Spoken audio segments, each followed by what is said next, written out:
De nuevo los moldavos tendrán que elegir entre dos figuras antagónicas.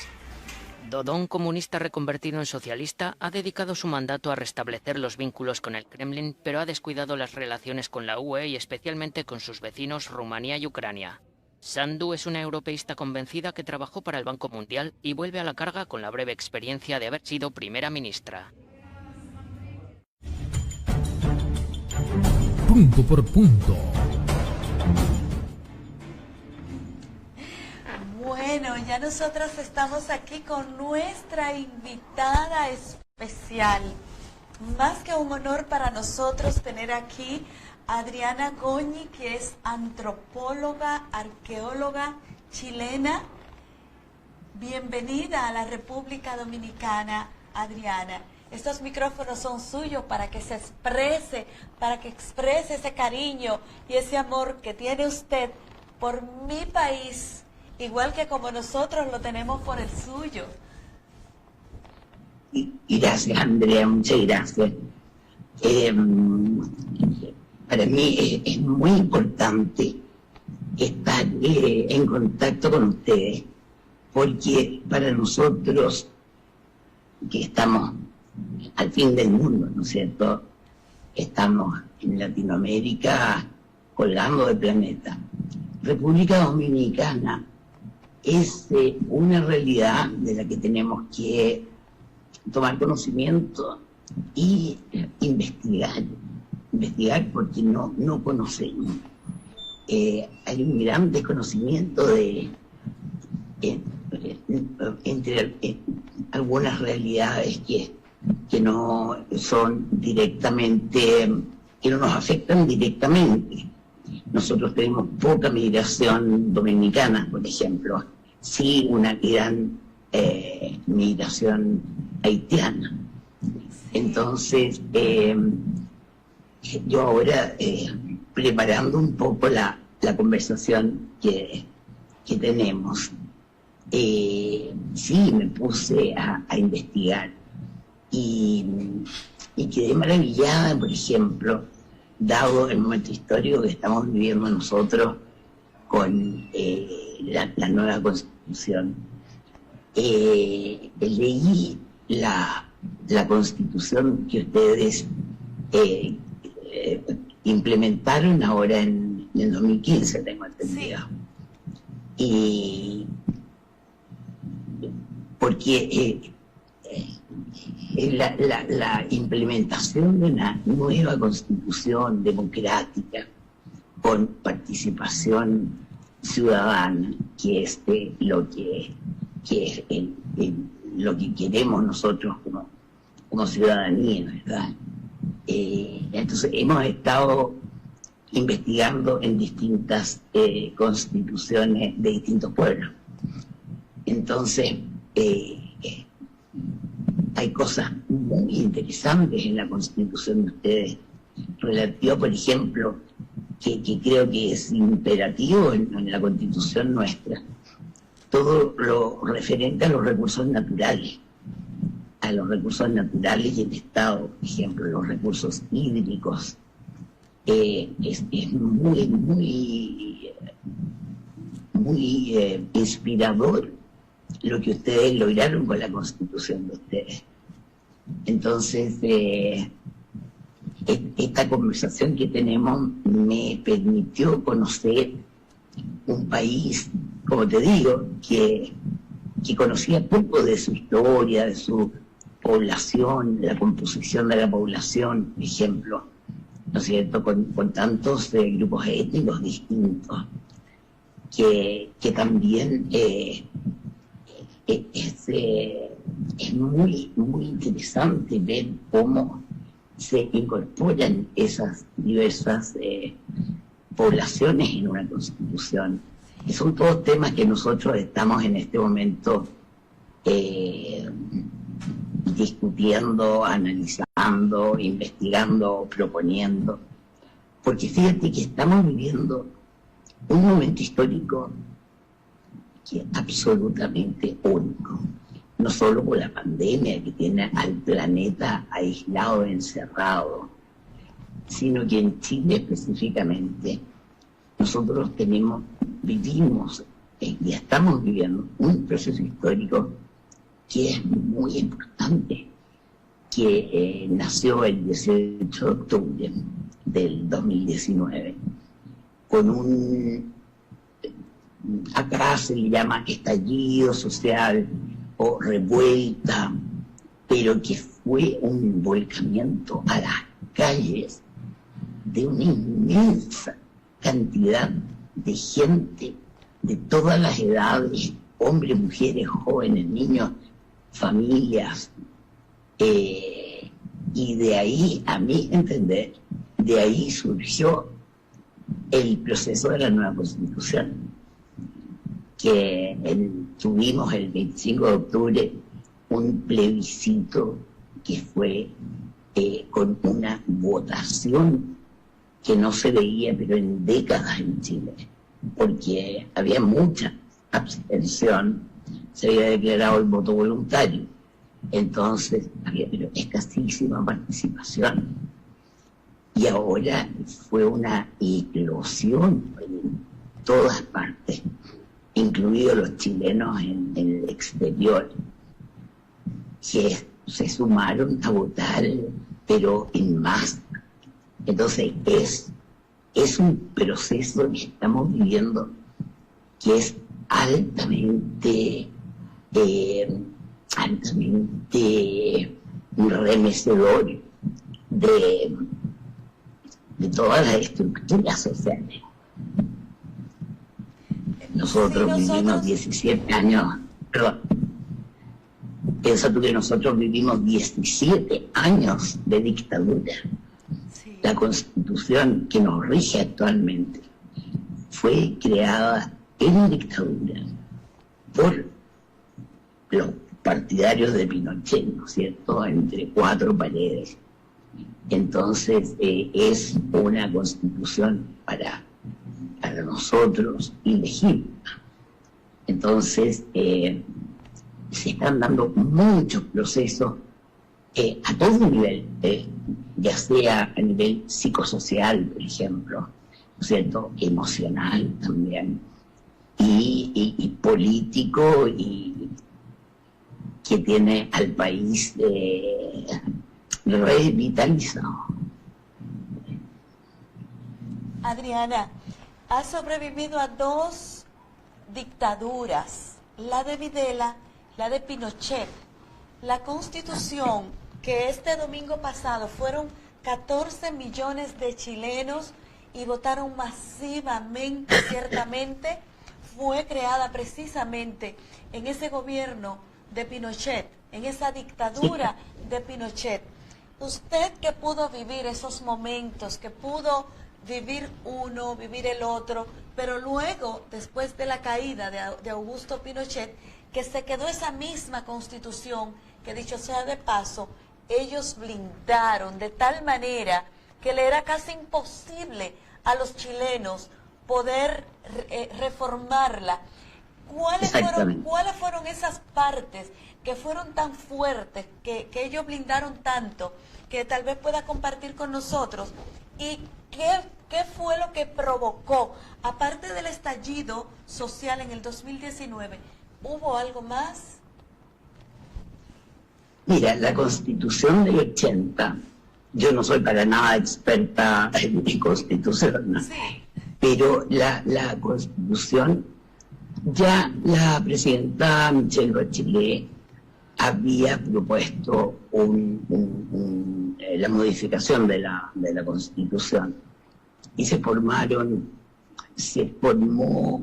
digamos, hubo asambleas populares, no populares, asambleas ya sea de académicos, asambleas vecinales, territoriales, pero no eran vinculantes los resultados.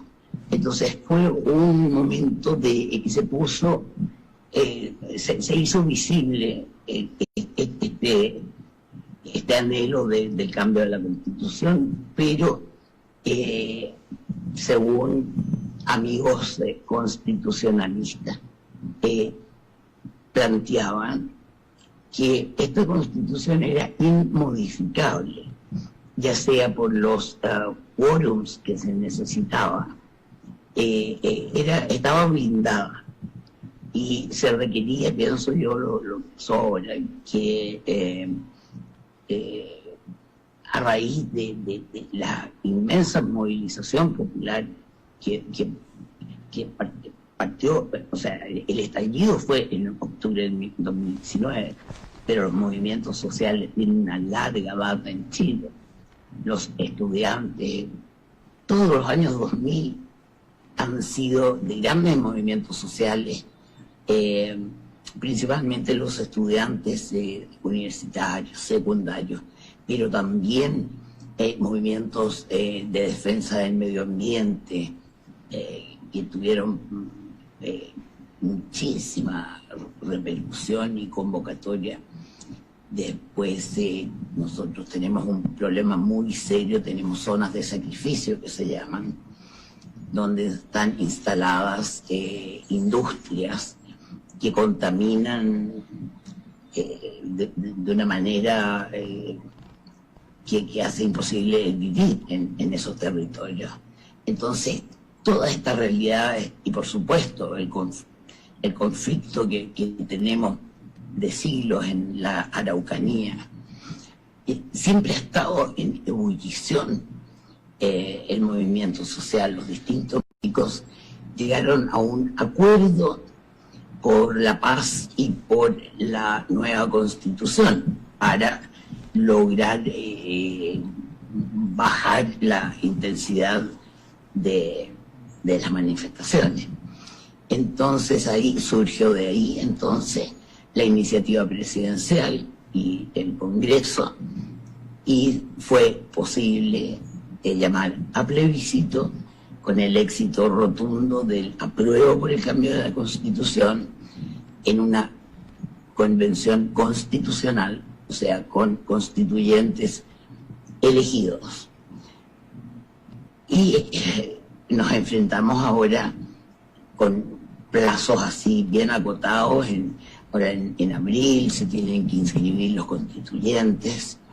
Tenemos un calendario de elecciones municipales, de gobernadores regionales y la elección de los constituyentes. O sea, estamos en una efervescencia enorme. Cuando nosotros, por ejemplo... Tú me preguntabas... Sí. Adelante. No, tú me preguntabas respecto al haber vivido las dos dictaduras. Sí, claro. Viví la dictadura de Pinochet a partir de septiembre del 73. Sí. Posteriormente me fui exiliada a la Argentina. Y claro, me tocó vivir allá el inicio de la dictadura de Videla. Porque claro, dije, entre dictadura conocía, dictadura por conocer, me vuelvo a Chile. Y me volví a Chile en el año 77, que era el auge de la represión, de las masacres. Así que sí, soy sobreviviente y resistente de dos dictaduras. Sí, verdaderamente que muy resistente y resiliente al mismo tiempo. Su principal campo... Sí, claro. ¿Me iba a decir algo?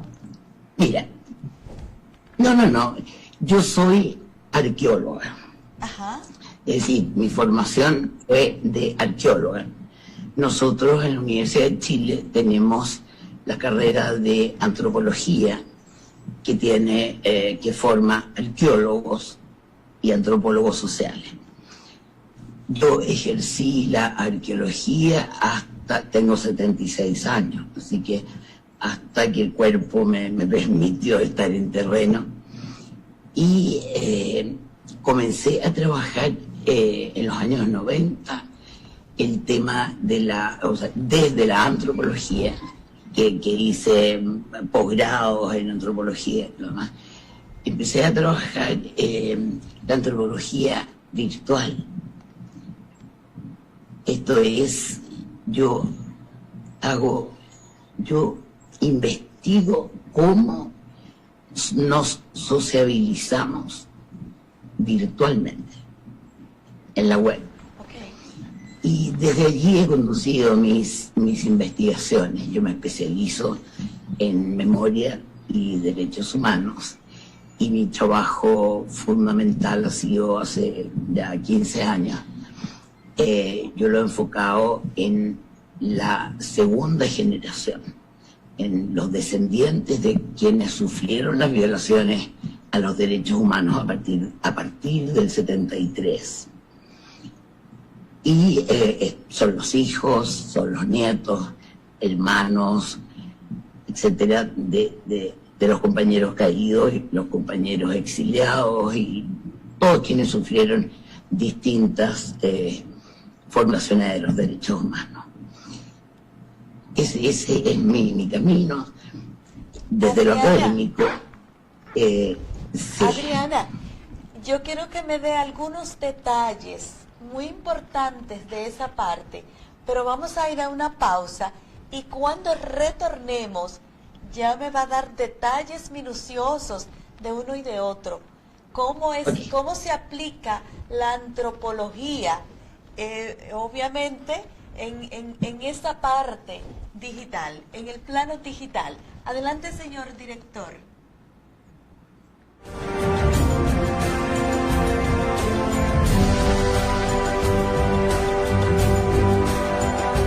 Ya regresa, punto por punto.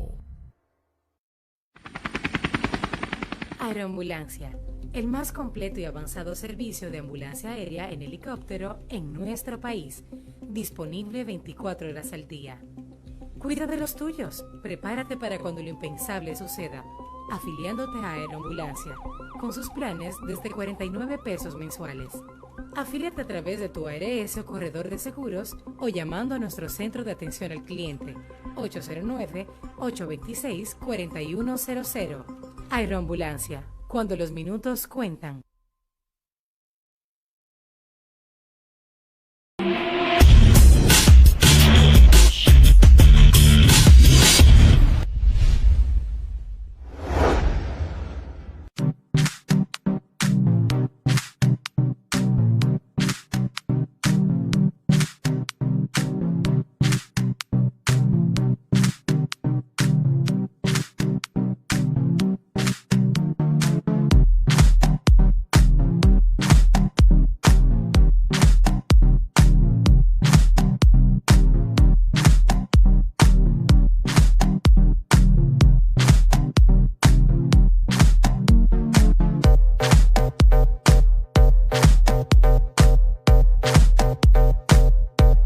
Es hora de alabar a Dios. ¿Están listos para adorar al Rey de Reyes, al Señor de Señores? Es hora de bendecir su nombre. Cuando la canción termine y la música se acabe, sigues siendo Dios. Cada día, Sigues adora sin límites siendo por Punto TV. Dios. Cuando el mundo no lo entiendo, Las informaciones actualizadas, las mejores series, el mejor entretenimiento en una sola pantalla. Punto TV, televisión sin límites.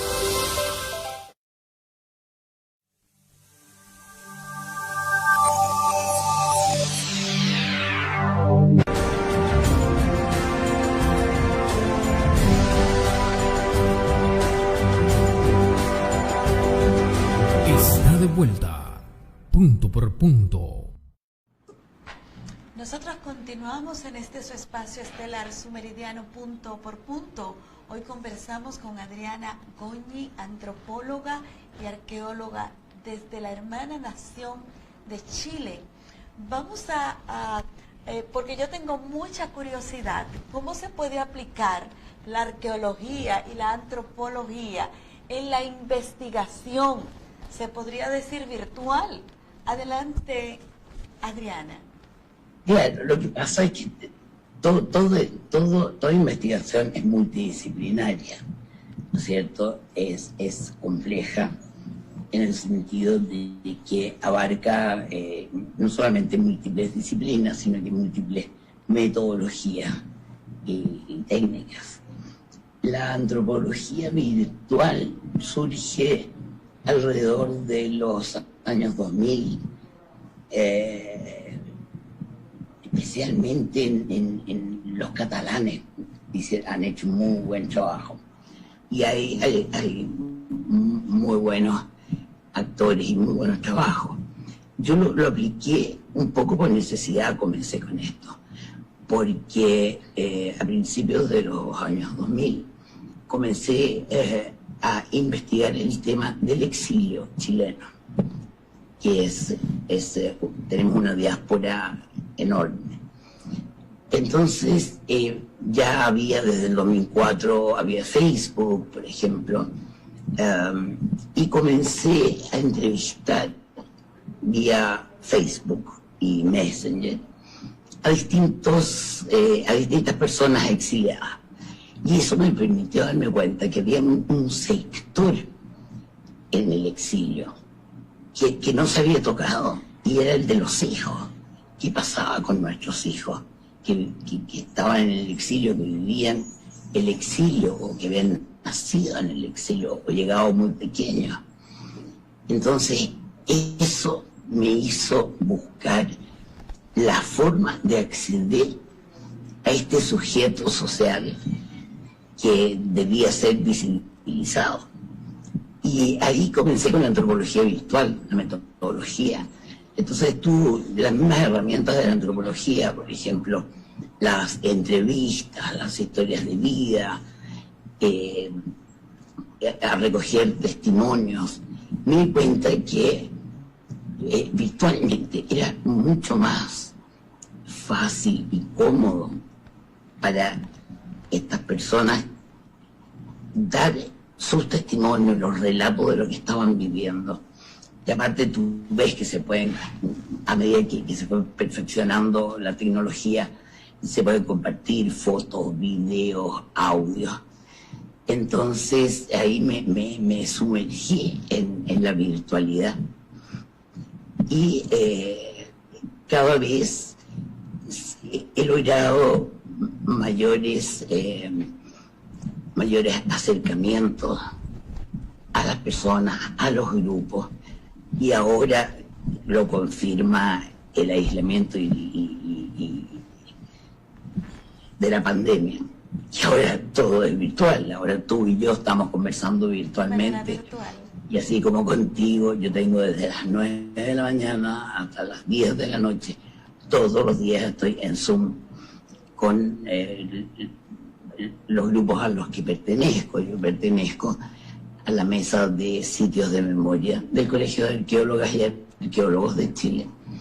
¿En qué consiste, Adriana, el círculo de memoria? El término, me imagino que es recordar a esas personas caídas, a los... No. Mira, el término memoria, la memoria colectiva, es un concepto que se ha trabajado ampliamente. La memoria colectiva, ¿qué es lo que tú estudias? Estudias toda esa historia vivida colectivamente. Por ejemplo, el exilio, la dictadura, la memoria del estallido social, la memoria del presente, ¿no es cierto? Entonces, la memoria colectiva nos une en historias y vivencias que en un mismo territorio y en una misma época histórica hemos vivido en conjunto. Yo estoy en la mesa de sitios de memoria, porque en Chile hay infinidad de sitios de memoria que son lugares donde hubo detención, tortura, masacres, donde ocurrieron los hechos, hay sitios de memoria, se han erigido en un recordatorio social que al mismo tiempo agrupa a quienes vivieron las experiencias en esos lugares, ¿no es cierto? Entonces es una red amplísima en Chile, y no solamente en Chile, hay una red de sitios de memoria en toda Latinoamérica y el Caribe también. Hay una coalición de sitios de conciencia, por ejemplo.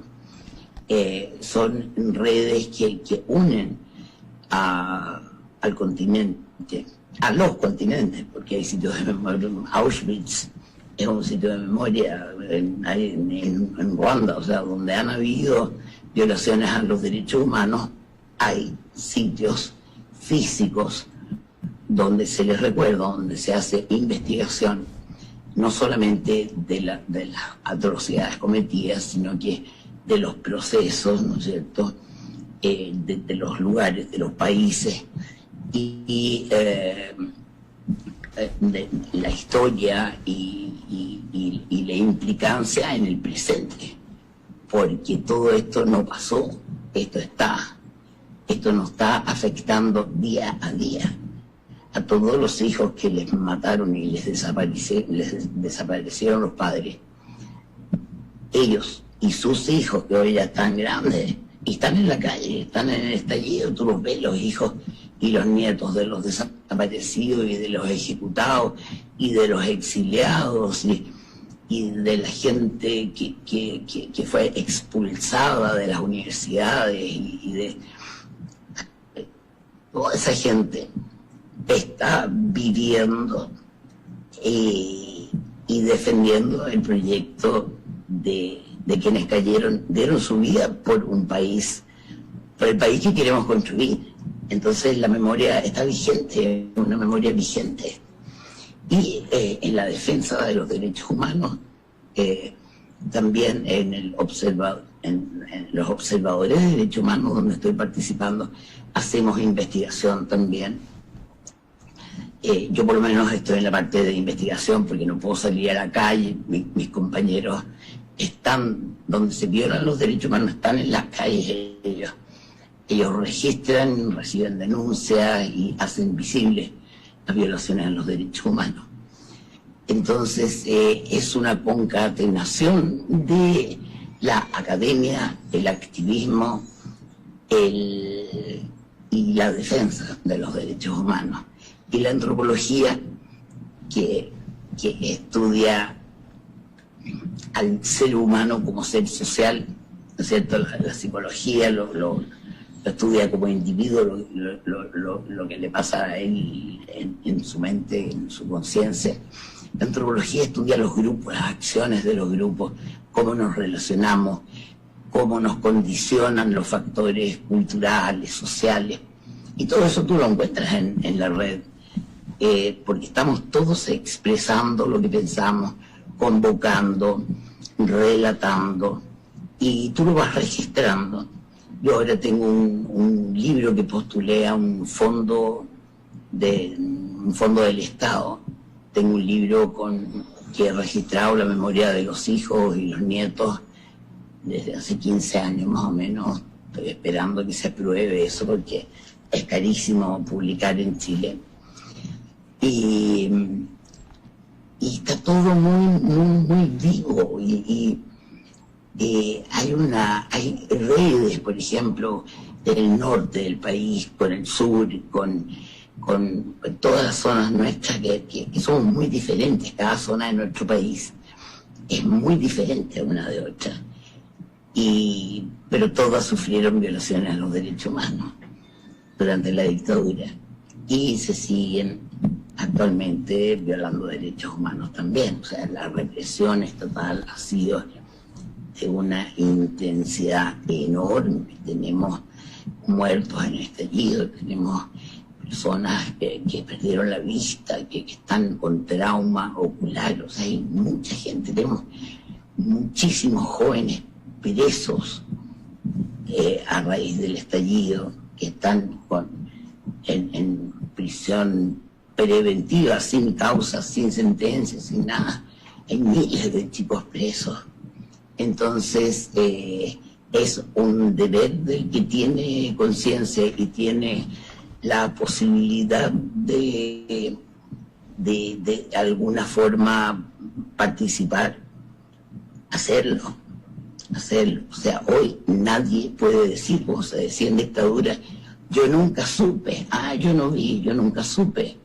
Hoy día con las redes sociales y con el internet, todos sabemos en cada momento lo que pasa y se puede incluso aminorar y en ocasiones incluso evitar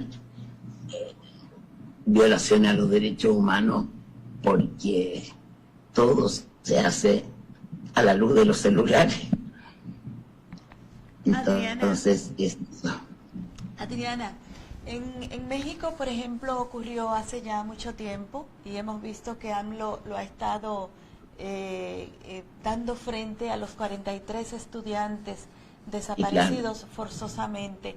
¿En qué manera, por ejemplo, no sé si usted dijo que en América Latina y el Caribe se hacía ese tipo de investigaciones? No sé en qué manera, de qué manera beneficia a los padres, cómo se maneja eso con las personas que han tenido sus desapariciones, que han sido víctimas, ya sea que le desaparecieron su papá, su hijo, o que lo llevaron a prisión injustamente, o que tuvieron que irse al exilio. ¿Cuál es la temática? ¿Cómo le beneficia? ¿Cómo lo maneja? ¿Cómo lo contactan? Claro, mira, desde la arqueología, especialmente es decir, a ver, en Chile falta por encontrar a cientos de detenidos desaparecidos. No se han encontrado. Y la arqueología tiene un rol muy importante en eso. Nosotros, con un grupo de colegas, arqueólogos, antropólogos, físicos y antropólogos, desarrollamos un proyecto para encontrar a 3 detenidos desaparecidos en el cementerio de la ciudad de Copiapó, en el norte de Chile, víctimas de lo que acá se llamó la caravana de la muerte, que fue que entre septiembre y octubre un grupo del ejército masacró en todo Chile a dirigentes, a sindicalistas, a distintas víctimas.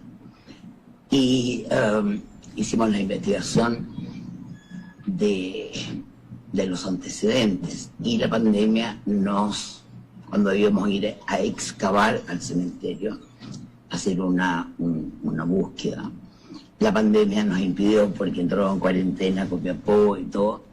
Igual ahora se está desarrollando con colegas en la zona, se está desarrollando ese proyecto. Entonces ahí tú ves la importancia de la arqueología, porque nosotros, al rescatar restos humanos, el antropólogo físico o forense puede hacer la identificación de estos restos para poder entregar a los familiares los restos de su padre o de su hermano o de su hijo, y que puedan cerrar finalmente este duelo crónico de 47 años que no se puede cerrar porque no se encuentran los restos. Entonces es indispensable que el Estado tenga una política de búsqueda de detenidos desaparecidos, por ejemplo, ¿no es cierto? Entonces los arqueólogos, antropólogos físicos tienen un rol muy, muy importante en ese sentido. Después, desde la antropología, tú puedes hacer un acompañamiento permanente de los familiares que forman organizaciones, ¿no es cierto?, qué sé yo, familiares de ejecutados políticos, de detenidos desaparecidos, los hijos. Entonces tú puedes hacer un acompañamiento y ir relevando, por ejemplo, hoy día yo sé a quienes mataron hoy día, por ejemplo, y sé que es el padre de esta chica o de este chico. Entonces tú lo mantienes visible permanentemente. Y al compartirlo, hacerlo viral, estás manteniendo vida a esa persona. Entonces es un rol en que se une la psicología social, la antropología, las distintas disciplinas, en lograr la visibilización de esto que es permanente y que hay una retraumatización permanente. Porque cada vez que matan en la calle a un manifestante, te hace revivir todo. Te trae los toques de queda, por ejemplo, la prisión política, la tortura, las violaciones. Hay violaciones de chicos y chicas. Te hace dar un salto atrás y estás viviendo nuevamente lo que algunos vivieron como niños y otros vivimos como jóvenes. Y está viva, la memoria está viva. Adriana, ¿eso significa a lo que te refieres en uno de esos escritos, de esos tantos escritos, una pluma de oro verdaderamente, que nadie muere en el mundo digital? Bueno, lo que pasa es que esa es otra línea en que a partir del 2018 que me invitaron a un seminario sobre ese tema, ¿no es cierto? La muerte digital, que un poco como que me han ido encasillando en eso, pero sí, la verdad es que no se muere en el mundo digital, porque tú sabes, en internet está todo lo que ha hecho desde que nació internet, tú lo puedes encontrar. Entonces hay sitios especiales, y ahora con la pandemia se ha agudizado mucho, sitios en memoria, cementerios virtuales, que tú entras y pones una vela o una música o le mandas un mensaje a tu persona querida que está fallecida. Y tú puedes leer, por ejemplo. Yo leo a mi hijo, que falleció ahora en febrero del 2019. Yo me voy al Facebook de él o al WhatsApp de él y lo leo lo que me decía, lo que yo le decía, veo sus fotos, lo mantengo vivo, escucho su voz en los videos que dan vuelta en internet, lo escucho reírse, y ayuda de cierta forma. Yo creo que internet nos ha inmortalizado en cierto sentido. Muchas veces hay cosas que tú quisieras que no estuvieran. Obvio. Porque ya no eres la misma, evidentemente, de cuando nació internet. Entonces quisieras que no estuviera. Pero está ahí, y están los vivos, están los muertos, y lo que yo dije por ahí en una ponencia. En Facebook hay millones de personas muertas, cuentas de personas muertas. ¿Por qué no las cierra las cuentas? Entonces, hay todo un espacio para los muertos, para los fallecidos, que están presentes. Y todas las víctimas de la dictadura y todas las víctimas del estallido están todas en internet. La memoria está viva, virtual y presencialmente. Adriana, hay una parte que quiero ir atrás de ese plebiscito, ya cerrando este capítulo aquí, pero hay una parte que yo quisiera volver atrás, pero lo vamos a hacer después de la pausa. Vamos a unos comerciales. Adelante, señor director.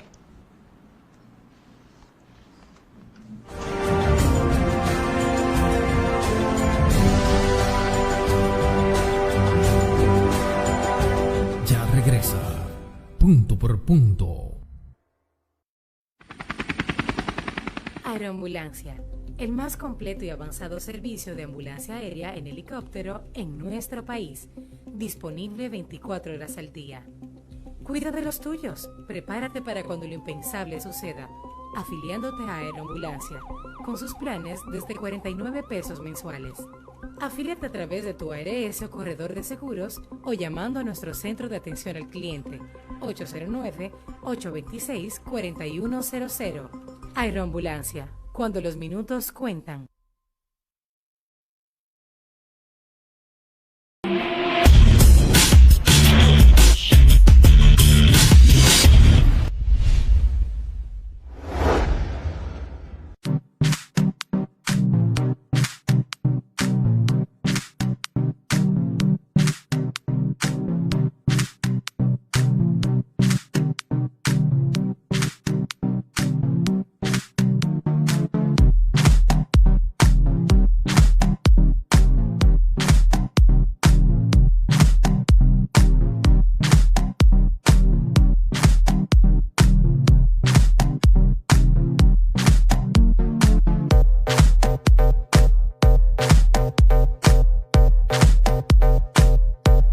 Es hora de alabar a Dios. ¿Están listos para adorar al Rey de Reyes, al Señor de Señores? Es hora de bendecir su nombre. Cuando la canción termine y la música se acabe, sigues siendo Dios. Cada día, Sigues adora sin límites siendo por Punto TV. Dios. Cuando el mundo no lo entiendo. Las informaciones actualizadas. Las mejores series. El mejor entretenimiento. En una sola pantalla. Punto TV. Televisión sin límites.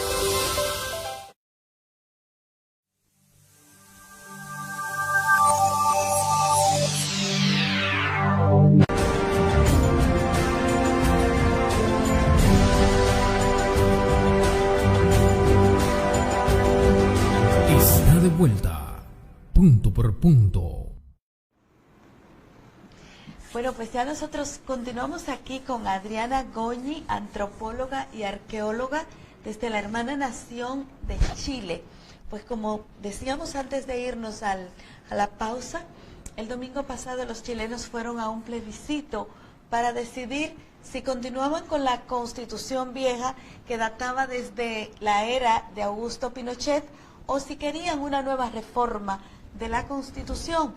Tenemos el privilegio de tener a una chilena que fue parte de todas esas vivencias antes, durante y después, porque obviamente sobrevivió a esa dictadura. Esta constitución que ustedes todavía tienen fue redactada por los golpistas, pero la nueva constitución será redactada por el pueblo chileno. ¿Cómo será redactada?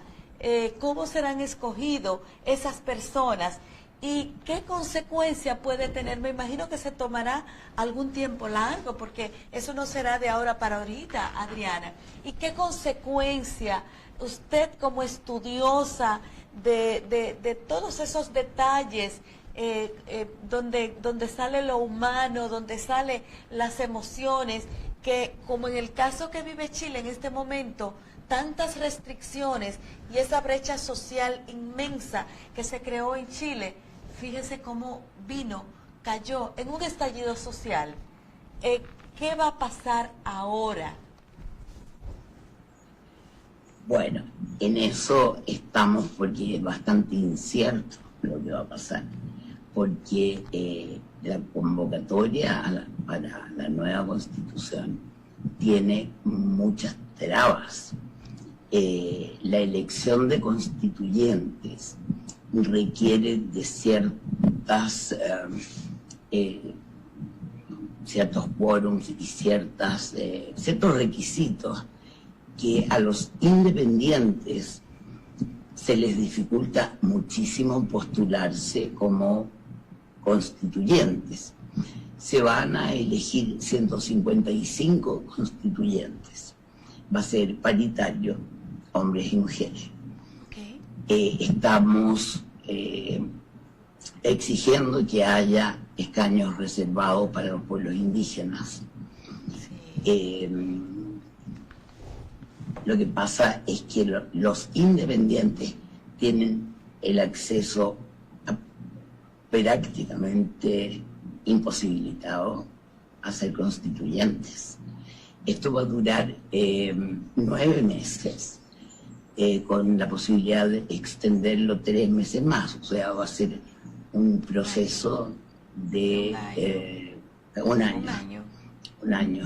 Pero es muy, muy incierto lograr lo que la ciudadanía está pidiendo, o sea, la participación ciudadana. Porque, por ejemplo, no pueden ser constituyentes miembros de organizaciones sociales, miembros de sindicatos, de gremios, no pueden ser constituyentes. Entonces, los partidos políticos, evidentemente, conforman pactos. La derecha conforma un pacto para elegir constituyentes. Los distintos sectores, ¿no es cierto? Tenemos una socialdemocracia, acá la izquierda es una socialdemocracia, que también formará otro pacto, pero son todos políticos, o sea, gente de la política, y la gente no quiere saber nada con los políticos, porque todos los procesos históricos que se han ido dando han provocado un rechazo a la institucionalidad en todos los sentidos, ya sea en el ejecutivo, el legislativo, la iglesia, todas las instituciones están desacreditadas popularmente. Entonces la lucha actual es por conseguir que se pueda elegir miembros de la ciudadanía, y eso va a significar, yo creo, va a significar un grave conflicto. Adriana, porque no hay vías. ¿Cómo se eligen esos 155 constituyentes? ¿Quién los elige? Eso se van a elegir, como te digo, los partidos políticos van a proponer constituyentes. Okay. ¿No es cierto?, de su sector. Y otra pregunta, para que me las conteste las dos juntas, Adriana. Si la parte indígena no puede tener una representación porque es casi difícil, imposible, o sea, ¿cómo se maneja esa parte? Específicamente ustedes que trabajan la parte de los derechos humanos, porque ellos tienen derechos a ser representados también. Bueno, todo eso pasa por el Congreso, okay, por crear estos escaños reservados en el Congreso, por ejemplo, para los pueblos indígenas. Nosotros tenemos mayoritariamente el pueblo mapuche, es el que tiene más población, ¿no es cierto? Pero tenemos, creo que son 9 pueblos indígenas. Ahora, el acceso a ser constituyentes, si ellos no van a través de un pacto político con alguno de los sectores, yo no sé cómo pueden ir, me imagino que van como cualquier ciudadano. Está todo en desarrollo, Andrea. Entonces, ese es lo que estamos día a día ahora exigiendo y proponiendo desde los pueblos indígenas, que hay muchísimos intelectuales de los pueblos indígenas que están analizando y proponiendo y dando su voz. Yo creo que desde ahí es donde tiene que surgir las soluciones para los pueblos originarios. Pero no, ¿cómo se va a hacer una constitución sin pueblos originarios? Es imposible. Sí. Adriana. Pero como te digo, todo en desarrollo. Ok, Adriana, ¿en qué momento de la historia de Chile se inició esa gran brecha que llegó a este gran estallido social? ¿En qué momento? Siendo Chile uno de los países más prósperos de América Latina, podríamos decir. ¿En qué momento inició? ¿Cuál fue el inicio de esa gran brecha social?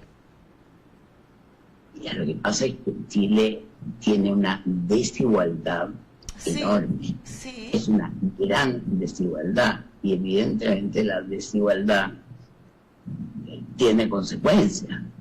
Entonces es un proceso que yo no le puedo decir cuándo partió, porque por lo menos lo que yo he vivido en mis 76 años, o sea, yo siempre he vivido manifestaciones, protestas. Mi padre era un político muy cristiano y siempre, desde que yo soy chica, yo he vivido revueltas como esta. Y como te digo, la desigualdad es la que genera la brecha, que se ha acentuado. Tuvimos estos 17 años de blanqueamiento mental, porque durante la dictadura, por la represión, era imposible la manifestación, a pesar de que a partir del año 83, 84 comenzaron las enormes protestas contra la dictadura. Entonces yo no tengo recuerdo de algún momento histórico en que no haya habido efervescencia y protesta y manifestaciones. Y en la Araucanía es de siglos, La Araucanía fue ocupada en un momento y las tierras fueron se les quitaron las tierras y nunca el pueblo mapuche ha dejado de resistir. Entonces digo, yo no tengo conciencia de algún momento histórico, por lo menos en el tiempo que yo he vivido, que no haya habido manifestaciones. Sí, bueno, pues para nosotros ha sido más que un placer, un altísimo honor haber tenido este conversatorio, pero vamos a compartir con algunas personas que han estado ahí, muy importante para nosotros, pendiente de este importantísimo conversatorio. Ángel Caraballo, muchísimas gracias. Carmen Rosa Pérez, gracias por estar con nosotros. Ramón Echavarría, Jorge Adrián Pulinario Calderón, Altagracia Mejía Roca, muchísimas gracias, querida magistrada. Elizabeth Rijo, mi amiga, mi hermana, muchísimas gracias. Eduard Caraballo, mi amigo Eduard Caraballo, muchísimas gracias. Dice, una estrella que brilla más allá de sus límites. Gracias por esas palabras tan lindas para mí y para mi querida Adriana. Benita Martínez, muchísimas gracias, mi querida Benita. Leonardo Esteves, nuestra Cristina Barcelona, nuestra CEO Adriana de la Agencia Mundial de Prensa, nuestra CEO, ahí está Cristina Barcelona. Gracias, querida Cris. Jocelyn Payano, muchísimas gracias. Juanjo Pereira, nuestro Juanjo Pereira, de este gran equipo de los viernes que debatimos esos temas tan importantes de América Latina. Bueno, dice Cristina, buenas tardes América, guapísima está Adriana. Dice Cris, hermosa, yo estoy encantadísima. Aníbal Jiménez. Sí, Aníbal Jiménez, muchísimas gracias. Víctor Núñez, gracias. Ana Castillo, mi hermana, Cagnar Zareb, muchísimas gracias, Cagnar, gracias a todos, gracias Adriana por esos datos tan importantes que nosotros hemos compartido de momentos vividos. No es lo mismo cuando nosotros vemos en la prensa, Adriana, que cuando podemos compartirlo con los actores, con los que tuvieron ahí en el escenario. Gracias mil por estar con nosotros, gracias a nuestros hermanos peruanos, a nuestros hermanos chilenos, los hermanos mexicanos, colombianos y a todos nuestros hermanos que están en los diferentes puntos del planeta, que pertenecen a esta gran coalición de medios asociados, aliados, esta alianza estratégica con la Agencia Mundial de Prensa, gracias a nuestra CEO Cristina Barcelona, que siempre está con nosotros. Y gracias a ustedes que están ahí en sus hogares y que a través de Bloom nos siguen, a los que están en los diferentes puntos del planeta. Gracias a través de Facebook, Twitter, Instagram, YouTube. Muchísimas gracias. Gracias, querida Adriana. Bendiciones Gracias. de lo alto. Todo mi cariño.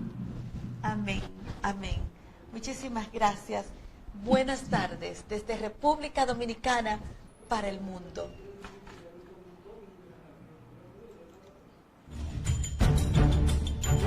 Punto por punto.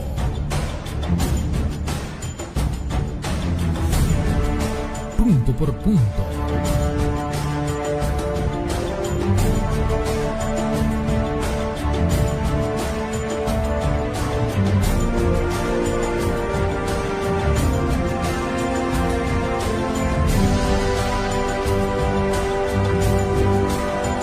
Punto por punto.